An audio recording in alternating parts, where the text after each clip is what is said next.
Antes de ouvir o Zé Eduardo, queria ouvir um pouquinho a Samantha, porque você já viu que jogaram aqui para a mesa não só a suspeição do juiz, a ilegalidade de saída e volta dessa prisão e, inclusive, as acusações do próprio Tacla Duran, né? Bom, eu vou usar aqui discordar do Tardelli e fazer uma análise, porque eu concordo com a decisão do desembargador e vou fazer uma análise aqui estritamente jurídica, sem nenhum aspecto político. O que aconteceu? A prisão desse advogado, prisão preventiva, não estou aqui dizendo que concordo ou não com a prisão preventiva, se deu em 2016 no âmbito da Operação Lava Jato. Quando ele foi ouvido pela Justiça, ele traz as acusações de extorsão em face do juiz Moro e do Dallagnol, dizendo que pagou, traz um comprovante de depósito, enfim, faz as acusações. O juiz federal do caso, da Vara de Curitiba, pega este processo com o juiz Moro e o Dallagnol já eleitos, portanto com prerrogativa de foro, e diz: encaminha esse processo para o Supremo Tribunal Federal. Esse processo cai na relatoria do ministro Lewandowski. O que o ministro Lewandowski faz agora em 2026? Ele suspende todas essas ações penais que estavam tramitando na Vara Federal lá no Paraná, e diz: eu vou resolver se ele tem prerrogativa de foro ou não.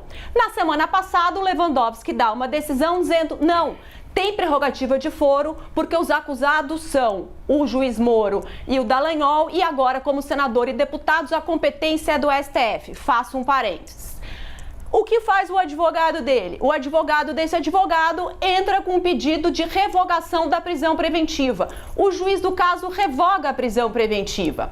E aí o Ministério Público Federal pede o restabelecimento da prisão para o desembargador. O que o desembargador coloca na sua decisão? Uma decisão meramente de questão de forma, porque o direito é tanto conteúdo quanto forma. Ele diz o seguinte: este juiz não poderia revogar a prisão preventiva porque ele não é mais o juiz competente. O juiz competente é o Supremo Tribunal Federal. E o Supremo Tribunal Federal, quando suspendeu esse processo, não revogou a prisão. Então, diante do pedido do Ministério Público, a prisão está mantida. E por que eu falei de um parênteses na questão do Supremo Tribunal Federal? Porque o Supremo Tribunal Federal tinha um entendimento, vem mantendo esse entendimento, inclusive revogou a súmula 394, que diz exatamente o seguinte: a prerrogativa de foro de um parlamentar, ela ocorre desde que o ato a que ele está sendo acusado guarde relação com o mandato e com a função.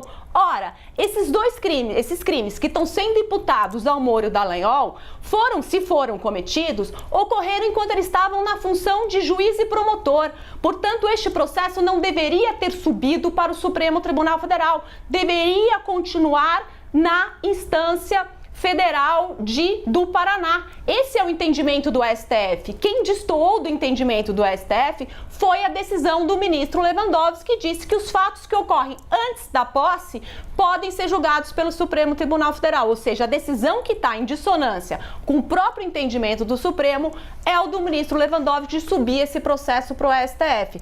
Né? A jurisprudência dominante é que isso deveria continuar na instância da Justiça Federal. Então, a decisão do desembargador, embora estejam aqui questionando elementos políticos que eu não vou entrar no mérito, vou fazer uma análise estritamente jurídica, ela é acertada porque o juiz não era mais o juiz do processo, ele não tinha competência para revogar a prisão preventiva.